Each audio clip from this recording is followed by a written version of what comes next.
ओम श्री साईनाथाय नमः। आज हम श्री साई सच्चरित में अध्याय 23 पढ़ने जा रहे हैं। श्री साई सच्चरित अध्याय 23। योग और प्याज, श्यामा की सर्पदंश से मुक्ति, विसूची का हैजा, निवारणार्थ नियमों का उल्लंघन, गुरु भक्ति की कठिन परीक्षा। प्रस्तावना। वस्तुतः मनुष्य त्रिगुण में 3 गुण अर्थात सत्व रज तम है तथा माया के प्रभाव से ही उसे भासित होने लगता है कि मैं शरीर हूँ। देहिक बुद्धि के आवरण के कारण ही वह ऐसी धारणा बना लेता है कि मैं ही कर्ता और उपभोग करने वाला हूँ। इस प्रकार वह अपने को अनेक कष्टों में स्वयं फंसा लेता है। फिर उससे छुटकारे का कोई मार्ग नहीं सूझता। मुक्ति का एकमात्र उपाय है गुरु के श्री चरणों में अटल प्रेम और भक्ति। सबसे महान अभिनयकर्ता भगवान साईं ने भक्तों को पूर्ण आनंद पहुंचाकर उन्हें निज स्वरूप में परिवर्तित कर लिया है। उपयुक्त कारणों से हम साईं बाबा को ईश्वर का ही अवतार मानते हैं, परंतु वे सदा यही कहा करते थे कि मैं तो ईश्वर का दास हूँ। अवतार होते हुए भी मनुष्य को किस प्रकार आचरण करना चाहिए तथा अपने वर्ण के कर्तव्यों को किस प्रकार निभाना चाहिए, इसका उदाहरण उन्होंने लोगों के समक्ष प्रस्तुत किया। जब जड़ और चेतन पदार्थों में ईश्वर के दर्शन करता हो, उसको विनयशीलता ही उपयुक्त थी। उन्होंने किसी की उपेक्षा या अनादर नहीं किया। वे सब प्राणियों में भगवद दर्शन करते थे। उन्होंने यह कभी नहीं कहा कि मैं अनल हक सो वह हम हूँ। वे सदा यही कहते थे कि मैं तो यादे हक दा सो अम हूँ। अल्लाह मालिक सदा उनके होठों पर था। हम अन्य संतों से परिचित नहीं हैं और न हमें ज्ञात है कि वे किस प्रकार आचरण किया करते हैं अथवा उनकी दिनचर्या इत्यादि क्या है। इस कृपा से केवल हमें इतना ही ज्ञात है कि वे अज्ञान और बद्ध जीवों के निमित्त स्वयं अवतीर्ण होते हैं। शुभ कर्मों के परिणाम स्वरूप ही हम में संतों की कथाएं और लीलाएं श्रवण करने की इच्छा उत्पन्न होती है, अन्यथा नहीं। अब हम मुख्य कथा पर आते हैं। योग और प्याज। एक समय कोई एक योगाभ्यासी नाना साहेब चांदोरकर के साथ शिरडी आया। उसने पतंजलि योग सूत्र तथा योग शास्त्र के अन्य ग्रंथों का विशेष अध्ययन किया था, परंतु वह व्यवहारिक अनुभव से वंचित था। मन एकाग्र न हो सकने के कारण वह थोड़े समय के लिए भी समाधि न लगा सकता था। यदि साईं बाबा की कृपा प्राप्त हो जाए तो उनसे अधिक समय तक समाधि अवस्था प्राप्त करने की विधि ज्ञात हो जाएगी। इस विचार से वह शिरडी आया और जब मस्जिद में पहुंचा तो साईं बाबा को प्याज सहित रोटी खाते देख उसे ऐसा विचार आया कि यह कच्ची प्याज सहित सूखी रोटी खाने वाला व्यक्ति मेरी कठिनाइयों को किस प्रकार हल कर सकेगा।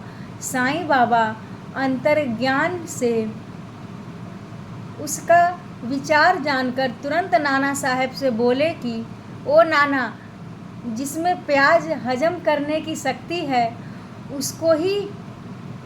उसे खाना चाहिए, अन्य को नहीं। इन शब्दों से अत्यंत विस्मित होकर योगी ने साईं चरणों में पूर्ण आत्मसमर्पण कर दिया। शुद्ध और निष्कपट भाव से अपनी कठिनाइयाँ बाबा के समक्ष प्रस्तुत करके उसने उनका हल प्राप्त किया और इस प्रकार संतुष्ट और सुखी होकर बाबा के दर्शन और उदी लेकर वह शिरडी से चला गया। सर्पदंश से मुक्ति। कथा प्रारंभ करने से पूर्व हेमा दंपत लिखते हैं कि जीव की तुलना पालतू तोते से की जा सकती है, क्योंकि दोनों ही बद्ध हैं, एक शरीर में तो दूसरा पिंजड़े में है। दोनों ही अपना बद्धावस्था को शेषकर समझते हैं, परंतु यदि हरि कृपा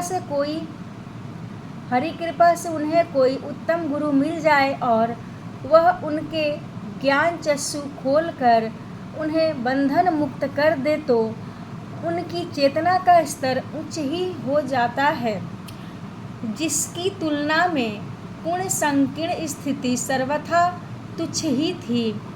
गत अध्याय में किस प्रकार श्री मिरकर पर आने वाले संकट की पूर्व सूचना देकर उन्हें उससे बचाया गया, इसका वर्णन किया जा चुका है। पाठक वृंद अब उसी प्रकार की एक और कथा श्रवण करें। एक बार सामा को विषधर सर्प ने उसके हाथ की उंगली में डस लिया। समस्त शरीर में विष का प्रसार हो जाने के कारण वे अत्यंत कष्ट का अनुभव करके क्रंदन करने लगे कि अब मेरा अंतकाल समीप आ गया है। उनके इष्ट मित्र उन्हें भगवान वीरभद्र के पास ले जाना चाहते थे, जहां इस प्रकार की समस्त पीड़ाओं की योग चिकित्सा होती है, परंतु सामा मस्जिद की ओर ही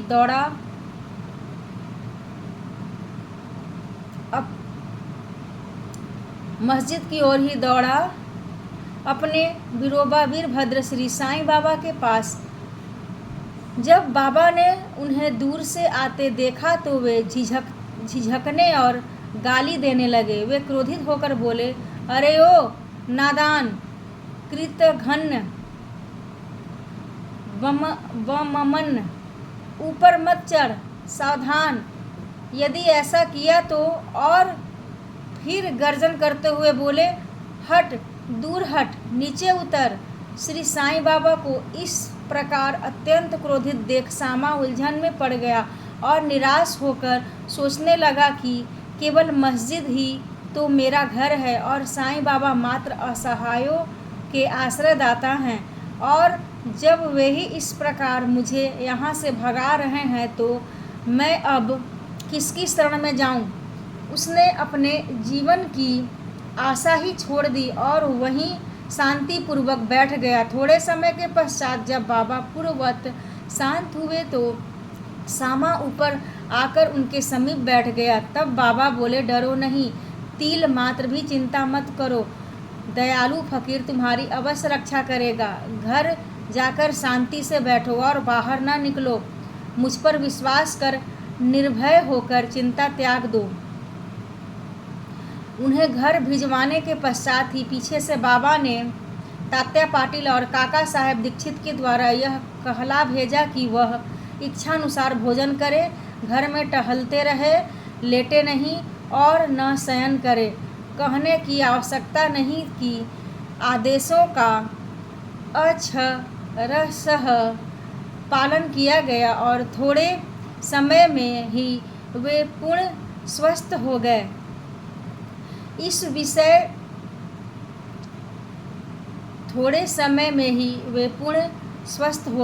इस विषय में केवल यही बात स्मरण योग्य है कि बाबा के शब्द हट, दूर हट, नीचे उतर सामा को लक्ष्य करके नहीं कहे गए थे, जैसा कि ऊपर से प्रतीत होता है, वरन उस सांप और उसके विष के लिए ही यह आज्ञा थी। अर्थात सामा के शरीर में विष न फैलाने की आज्ञा थी।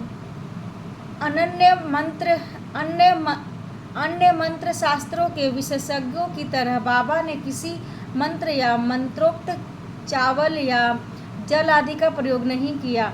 इस कथा और इसी प्रकार की अन्य कथाओं को सुनकर साईं बाबा के चरणों में यह दृढ़ विश्वास हो जाएगा कि यदि मायायुक्त संसार को पार करना है तो केवल श्री साईं चरणों का हृदय में ध्यान करो। हैजा महामारी विसूचिका एक बार शिरडी विसूचिका के प्रकोप से दहल उठी और ग्रामवासी भयभीत हो गए। उनका पारंपरिक संपर्क अन्य गांव के लोगों से प्रायः समाप्त सा हो गया। तब गांव के पंचों ने एकत्रित होकर 2 आदेश प्रसारित किए। प्रथम, लकड़ी की एक भी गाड़ी गांव में न आने दी जाए। द्वितीय, कोई भी बकरे की बलि न दे। इन आदेशों का उल्लंघन करने वाले को मुखिया और पंचों द्वारा दंड दिया जाएगा। बाबा तो जानते ही थे कि यह सब केवल अंधविश्वास ही है और इसी कारण उन्होंने पंचों के आदेशों की कोई चिंता न की।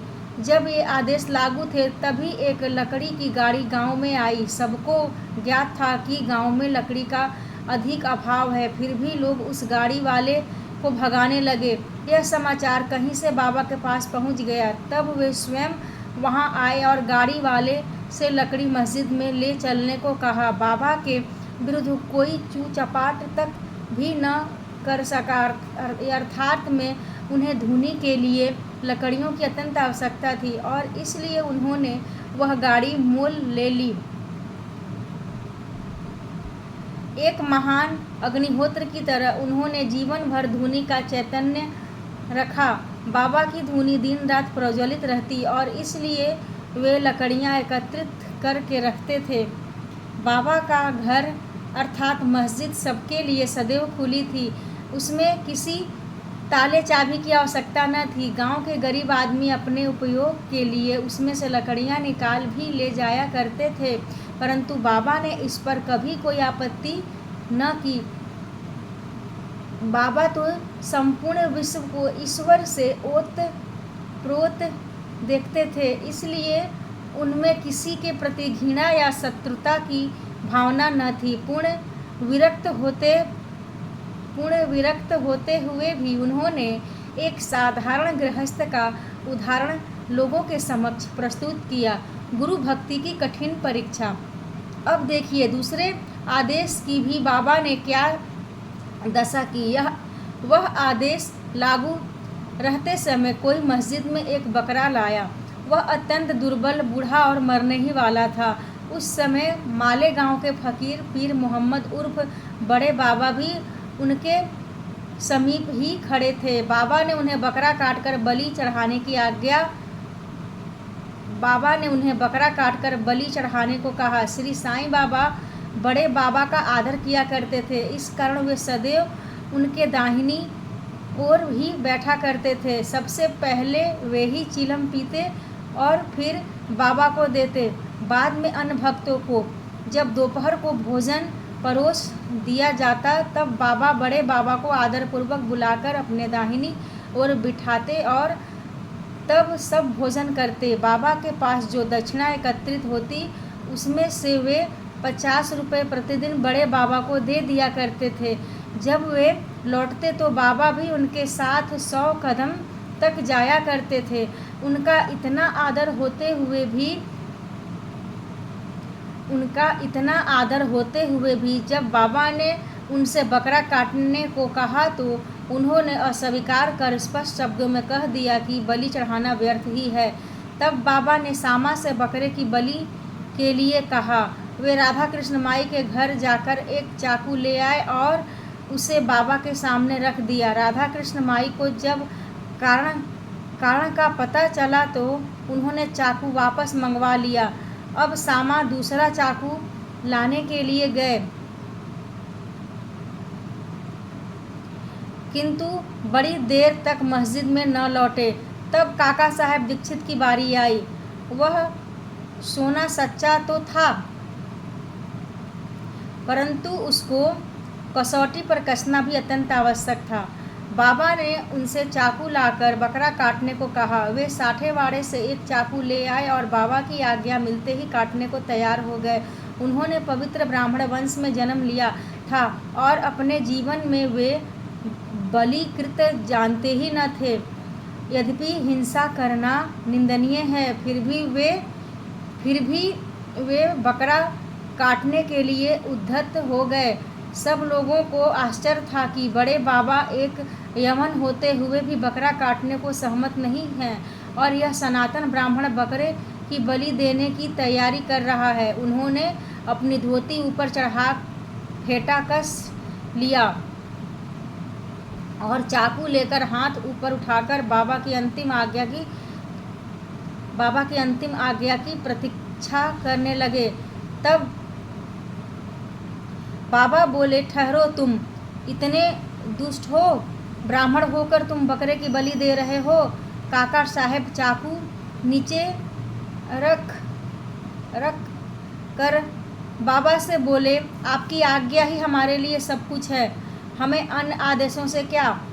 हम तो केवल आपका ही सदैव स्मरण तथा ध्यान करते हैं और दिन रात आपकी आज्ञा का पालन किया करते हैं। हमें यह विचार करने की आवश्यकता नहीं कि बकरे को मारना उचित है या अनुचित, और न हम इसका कारण ही जानना चाहते हैं। हमारा कर्तव्य और धर्म तो निसंकोच होकर गुरु की आज्ञा का पूर्णतः पालन करने में है। तब बाबा ने काका साहब से कहा कि मैं स्वयं ही बलि चढ़ाने का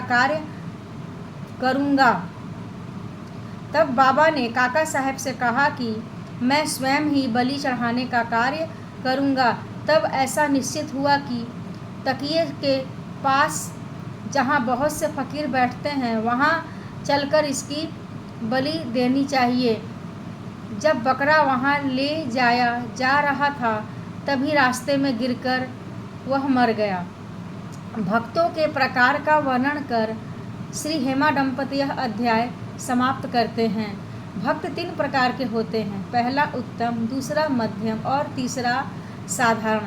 प्रथम श्रेणी के भक्त वे हैं जो अपने गुरु की इच्छा पहले से ही जानकर अपना कर्तव्य मानकर सेवा करते हैं। द्वितीय श्रेणी के भक्त वे हैं जो गुरु की आज्ञा मिलते ही उसका तुरंत पालन करते हैं। तृतीय श्रेणी के भक्त वे हैं जो गुरु की आज्ञा सदैव टालते हुए पग पग पर त्रुटि किया करते हैं। भक्तगण यदि अपनी जागृत बुद्धि और धैर्य धारण कर दृढ़ विश्वास स्थिर करे तो निसंदेह उनका आध्यात्मिक ध्येय उनसे अधिक दूर नहीं है। श्वासोच्छ्वास का नियंत्रण, हठ योग या अन्य कठिन साधनाओं की कोई आवश्यकता नहीं है। जब शिष्य में उपर्युक्त गुणों का विकास हो जाता है और जब अग्रिम उपदेशों के लिए भूमिका तैयार हो जाती है तभी गुरु स्वयं प्रकट होकर उसे पूर्णता की ओर ले जाते हैं। अगले अध्याय में बाबा के मनोरंजक हास्य विनोद के संबंध में चर्चा करेंगे। श्री सद्गुरु साईनाथार्पणमस्तु। शुभम भवतु। ओम साई राम।